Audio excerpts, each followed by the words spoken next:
चला मैत्रिणींनो, आज आपण बनवूया दाल पकवान, जे असते सिंधी लोकांचं फेमस. तर ते आम्ही उल्हासनगरला राहत होतो तेव्हाच आम्ही शिकलो होतो. तेव्हा खूप दाल पकवान खायचे उल्हासनगरला, म्हणून आज आठवण आली तर दाल पकवान बनवूया. दाल पकवान बनवणं खूप सोपं आहे. फक्त चणा डाळ, मूग डाळ लागते आणि मैदा लागतो आणि लगेच होते ही दाल पकवान. हे खरं म्हटलं तर नाश्ता आहे, पण जेवणच करतो आम्ही याचं. आणि हे सिंधी लोक तर फार खायचे दाल पकवान, आणि हे विकलं पण खूप जायचं उल्हासनगरला. खूप गाड्यांवरती विकले जायचे, हे हॉटेलमध्ये पण विकले जायचे आणि घरात पण यायचे विकायला कधी कधी ह्या बायका, सिंधी लोक.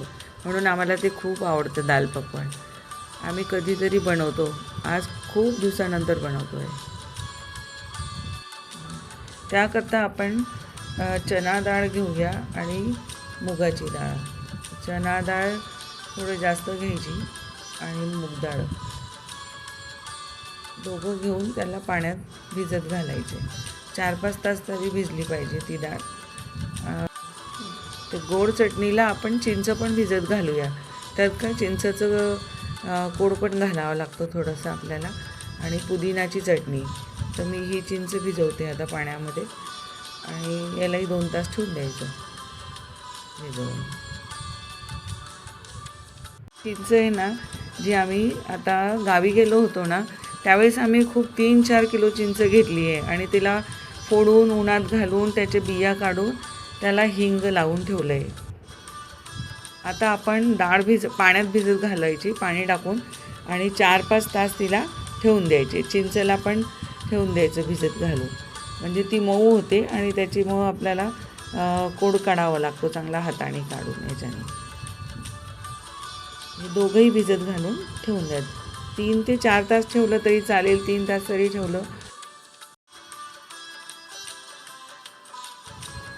किंवा आपल्याला सकाळी हे डाळ धुवून घ्यायची आता स्वच्छ, 3-4 पाण्याने स्वच्छ डाळ धुवून घ्यायची. आणि जर आपल्याला सकाळी बनवायचं आहे नाश्त्याला तर रात्री डाळ भिजत घालू शकतो. रात्रभर भिजत घालायची झोपताना आणि सकाळी ही डाळ लावायची कुकरला. आता डाळ छान स्वच्छ धुवून घेतली आहे स्वच्छ पाण्याने, 3-4 पाण्याने, आणि त्याला छान नितरून घ्यायचं त्यातलं पाणी. आणि मग ती डाळ कुकरमध्ये टाकायची. 3-4 शिट्या करायच्या त्याला. आता डाळ नितरून घेतलेली होती ती कुकरमध्ये घालायची आणि त्यात थोडं पाणी घालायचं, 1 ग्लास पाणी घालायचं, आणि डाळ शिजली पाहिजे छान. पाणी घातल्यानंतर त्यात 1 चिमूटभर हळद घालायची. हळद आणि 3-4 मिरच्या कापायच्या आणि मिरच्या पण घालून द्यायच्या. मिरच्या घालायच्या कापून, आणि 1-2 चमचे तेल घालून द्यायचं त्यामध्ये, म्हणजे डाळ छान होते त्याच्यामध्ये. आणि कुकर ठेवून द्यायचं 2-3 आता आपण पकवान बनवूया. त्याकरता मैदा घ्यायचा, त्यामध्ये थोडं मीठ घालायचं. त्यामध्ये मीठ घातल्यानंतर थोडं ओवा घालायचा, हाताने रगडून चोळून चांगला त्याला, आणि ओवा घालायचा त्यामध्ये. आणि त्या पाणी घालून 2 चमचे तेल पण घालायचं पिठामध्ये. त्याने छान कुरकुरीत येतात पकवान आपले. 2 चमचे तेल घालून द्यायचं आणि पाण्याने छान घट्ट मळून घ्यायचं मैदा. म्हणजे असं घट्ट मळलेलं बरं असतं याला पकवानला, छान घट्ट मळलं. आता हे मैदाना छान घट्ट मळून घ्यायचा आणि त्याला तेल लावून ठेवून द्यायचं 10-15 मिनिट. आता आपण पकवान करूया, पकवान लाटायला घेऊया. आता पकवानला गोळा घ्यायचा आपण मैद्याचा, छोटाच गोळा घ्यायचा, आणि त्याला पातळ लाटून घ्यायचं छान. कारण ते पातळ केलं ना तर कुरकुरीत राहतात आपले पकवान. छान त्याला लांबून असं तेल लावूनच लाटून घ्यायचे, कारण की ते पिठाने ना मग तेलामध्ये पीठ होते म्हणून. आणि पातळ लाटायचे, खूप पातळ करायचं पोळीला. पातळ लाटल्यानंतर त्याला आपलं जर लाटताना थोडं चिपकलं ना तर पीठ पण लावू शकतो. थोडंसं लावायचं पीठ, किंवा तेलाचा हात लावायचा त्याला, त्याने मग ते चिपकत नाही पोळी आपली पकवान. छान पातळ अगदी लाटून घ्यायचं त्याला जेवढं मोठं होईल तेवढं आणि पातळ करता येतं तेवढं पातळ करायचं. आणि आपलं काटेचा चमचा असतो ना, त्याने असं होलसारखं करून घ्यायचं, त्याने किती फुलणार नाही तेलामध्ये टाकल्यावर. आता आपण पकवानला तेलात तेल ठेवायचं कढईमध्ये आणि छान तापू द्यायचं कडक. जरा मोकळं भांडं ठेवायचं असं की ते पूर्ण बसतील पकवान त्याच्यामध्ये. त्यांना तेलात टाकल्यावरती असं खरपूस कलर येईपर्यंत तळून घ्यायचे त्यांना दोघं बाजूने आपले. आणि तेल तापलेलं असलं ना तर छान भराभर निघतात ते पकवान. आणि त्यांना जास्त तेलात ठेवायची पण नसते, एका बाजूने पलटवलं का दुसऱ्या बाजूने पलटवलं की होऊन जातं पकवान. हे बघा किती छान कलर येतो त्याला तळल्यानंतर. अशा प्रकारे आपण सगळे पकवान लाटून घ्यायचे, छोटे छोटे गोळे करून पातळ लाटायचे. त्यांना चमच्याने अशी होल करून घ्यायचे की ते फुलत नाही तेलामध्ये. आणि सर्व पकवान तळून घ्यायचे तेलामध्ये. आपले पकवानला होल आपण याकरता करतो की ते तेलात टाकलं की फुलून जातात. आणि जर आपण त्यांना होल केले ना तर ते फुलत नाही, मग कडक होतात मग छान त्याच्याने. आणि पापडीसारखे होतात पकवान, अगदी कडक होतात. आणि दाल पकवान म्हणजे पकवान खूप असे कुरकुरीत पाहिजे आणि डाळसोबत खाल्ले पाहिजे ते, म्हणून त्यांना होल करायचे आपण. आता हे बघा किती छान सोनेरी रंगापर्यंत त्यांना तळले ना, तर बघा कलर किती छान आला पकवानला. असे सगळे पकवान तळून घ्यायचे सोनेरी रंगापर्यंत. आता पकवान तळल्यानंतर आपण आहे ना सिटी काढूया कुकरची आणि डाळ बघूया. हे बघा डाळ पण किती छान झाली आहे. 3-4 सिट्यांमध्येच डाळ छान मऊ झाली, कारण ती विजवली होती ना आणि तेल घातलं होतं त्यामध्ये. आता मिरची पण घातलेली आहे, तर ती बघा आता छान शिजली आहे, अगदी मऊ झाली आहे डाळ. आता डाळमध्ये ना 1 ग्लास पाणी घालायचं आणि त्याला परत रवीने फिरवून घ्यायची, म्हणजे ती सर्व डाळ एकजीव होऊन जाते, अगदी डाळ मऊ. पाणी लागलंच तर अजून घालायचं, जेवढं आपल्याला पातळ घट्ट डाळ लागते ना तसं आपण त्यात पाणी घालायचं. आणि तिला रवीने छान मिक्स करून घ्यायची, म्हणजे ती दाणे दाणे नाही दिसत आणि एकजीव होऊन जाते आणि मऊ अगदी दिसते ती डाळ. हे बघा आता ही रवीने आपण असं फिरवलं ना, मग ती एकजीव झाली अगदी डाळ. आणि हे बघा किती छान झाली. हे बघा एवढी ठेवली आम्ही ना, थोडं पातळच ठेवली, कारण यांना पातळ आवडते सर्वांना घरामध्ये. यापेक्षा आपण घट्ट पण ठेवू शकतो ना डाळीला अगदी. आता या चवीनुसार मीठ घालायचं आपण, इतकं आपल्याला लागतं तितकं. आणि आता आपल्याला डाळीला फोडणी घालायची, तर आम्ही आज ह्या प्रकारे फोडणी घालतो आहे.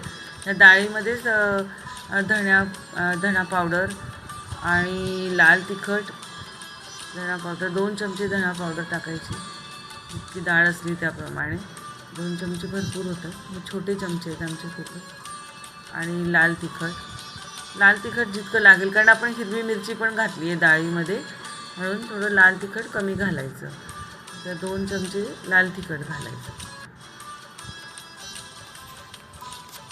आणि सोबत आता आपण तेल ठेवायचं आणि ते मिरची असते ना, थोडी फिक्की मिरची असते, हिरवी फिक्की मिरची येते, तिला आपण पकवानसोबत खायचं म्हणून आहे ना, त्या मिरचीला तेलात छान तळून घ्यायचं, म्हणजे ती फिक्की लागते मिरची आणि याच्यासोबत खायला छान वाटते ती. कांदा मिरची मीठ घालून मिरची आपली पकवानसोबत, दाल पकवानसोबत.